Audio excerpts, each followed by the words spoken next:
सूर्यपुत्र कर्ण का वाण करेगा पाकिस्तान का विनाश। परशुराम का भार्गवास्त्र बना पाकिस्तान चीन का काल।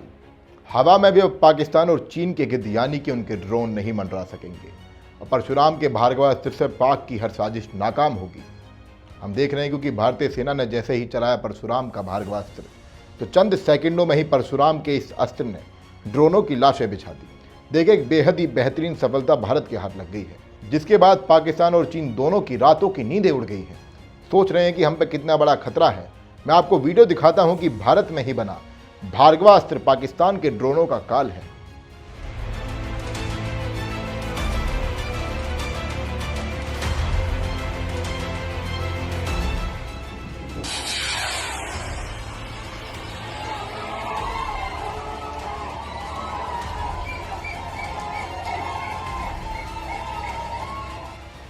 दोस्तों, देखा आपने, यह हथियार कोई आम हथियार नहीं है बल्कि पाकिस्तान के लिए काल है, क्योंकि पाकिस्तान बार बार भारत की सीमाओं पर ड्रोन से हमला करने की अपनी घिनौनी हरकत कर चुका है। हर बार नाकाम रहा है, पर भारत अपनी तैयारियों में कोई कमी नहीं छोड़ रहा है, क्योंकि मोदी ने साफ कह दिया है कि अभी भारत के भीतर की अग्नि शांत नहीं हुई है और तब तक नहीं शांत होगी जब तक भारत विरोधी ताकतों को मिट्टी में नहीं मिला दिया जाएगा। यह काम करेगा परशुराम के फरसे के बाद उनका दूसरा सबसे प्यारा अस्त्र भार्गवास्त्र।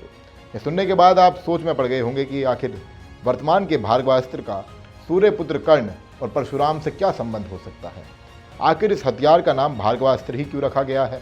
आज मैं द कर्मा पर परशुराम से मोदी को मिले भार्गवास्त्र के नाम को डिकोड करने वाला हूँ। इस अस्त्र का महाभारत और परशुराम कनेक्शन मैं आपको बताने वाला हूँ, इसलिए आप सभी से निवेदन है कि इस वीडियो को आखिरी तक ज़रूर देखें, क्योंकि यह जानकारी आपको कोई भी नहीं देगा।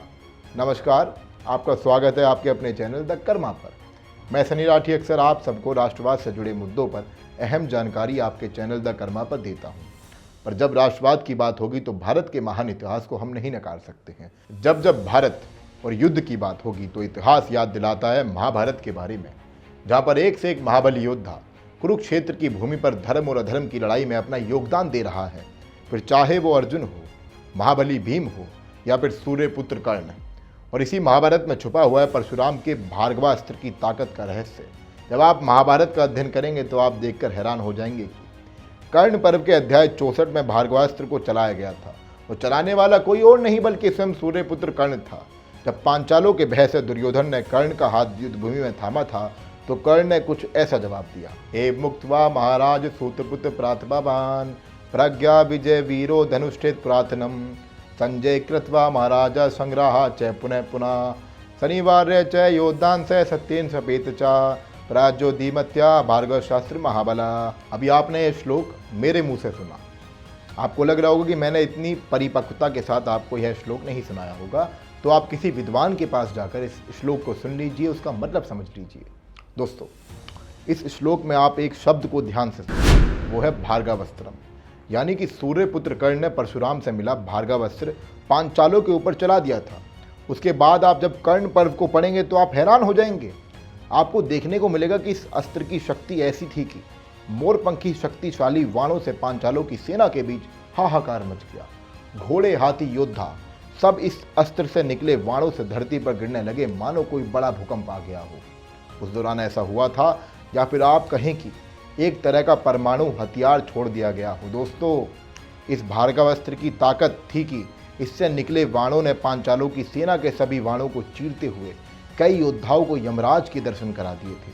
अब ऐसी ही मोदी का भार्गवास्त्र भी दुश्मन के कई ड्रोनों को एक ही बारी में नष्ट कर सकता है। इसीलिए द कर्मा को लगता है कि इस हथियार का नाम भार्गवास्त्र रखा गया है। और भार्गव एक नाम भगवान परशुराम का भी है, जो कि शस्त्र और शास्त्र दोनों के ही बड़े ज्ञाता हैं। वे महर्षि भृगु के वंश से थे और महर्षि भृगु कोई आम व्यक्ति नहीं थे, बल्कि सप्त ऋषि में से एक महर्षि थे, जिनसे ही भार्गव कुल की स्थापना हुई थी। भगवान परशुराम भी इसी कुल से आते हैं साथियों, इसलिए ही परशुराम जी को भार्गव भी कहा जाता है। और क्षत्रियों के साथ जुड़ा परशुराम का किस्सा बेहद ही मशहूर है। लोग कहते हैं कि उन्होंने 21 बार क्षत्रियों का विनाश किया था, पर यह बात अधूरी है।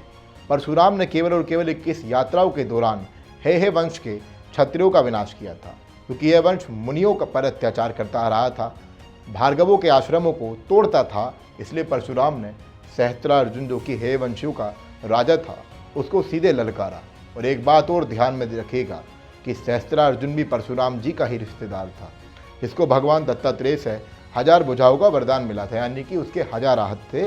अब असली बात पर आते हैं, और वो बात यह है कि परशुराम ने हेय वंशियों के युद्ध के दौरान भी भार्गव अस्त्र का प्रयोग किया था। इस अस्त्र की शक्ति ही ऐसी थी, कोई भी दूसरा अस्त्र शस्त्र इसके आगे टिक ही नहीं सकता है।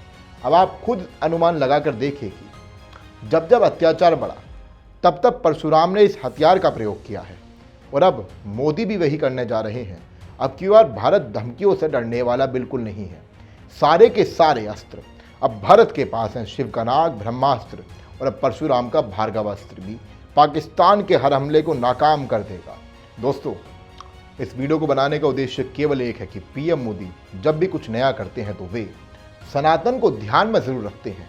वे भारतीय इतिहास का एक नया उदाहरण पेश कर रहे हैं। वे भार्गव अस्त्र जैसे शक्तिशाली हथियारों का सनातनी नाम रखते हैं, और आप जब नाम का अर्थ आप देखते हैं तो काम भी प्राचीन में प्रयोग में लाए गए अस्त्रों जैसा ही है। कुल मिलाकर अब पाकिस्तान को कोई भी मौका मोदी नहीं देने वाले हैं।